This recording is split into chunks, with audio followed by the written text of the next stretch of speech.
After giving Iron Banner Fortress multiple weeks of playtime, it's time to give an honest review about the new mode, a few great selling points, and some constructive feedback based on dozens of hours in the playlist. If you enjoyed this video and look forward to more gaming content and especially Destiny 2, please be sure to like, subscribe, and turn on those notifications to know when my next video will be live. The Iron Banner Fortress mode isn't much different than the traditional Iron Banner we've had before, where players aim to eliminate enemy guardians while also capturing and defending zones in a mixture of clash and control.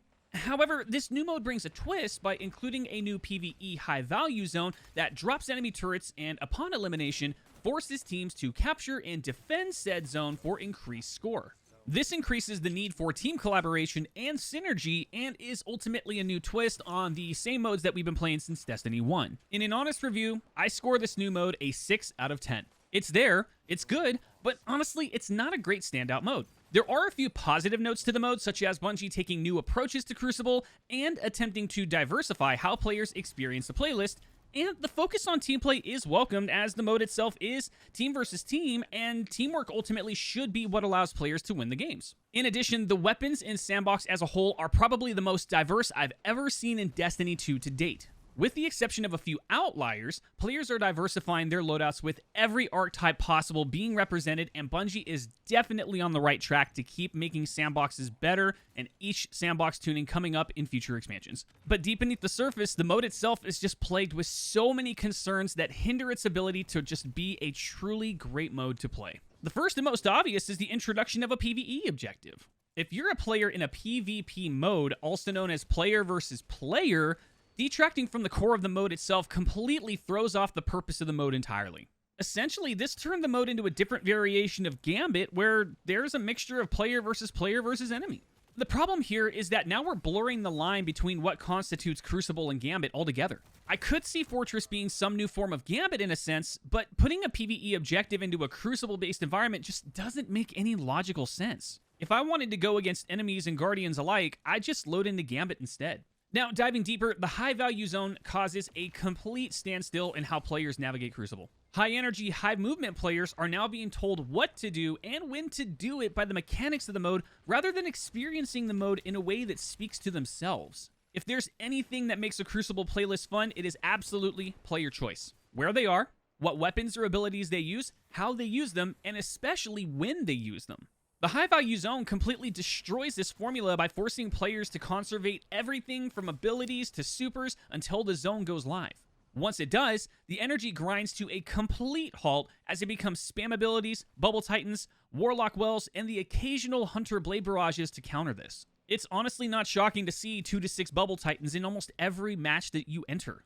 Essentially, if you're not a Bubble Titan or a Well of Radiance Warlock, you're putting yourself at a huge disadvantage from the start due to damage differentiation, not to mention completely shifting your entire playstyle to conservation until high-value zone activation. It's honestly hilarious to think that the highest energy of the match comes from the high-value zone, and everything else now is just a build-up.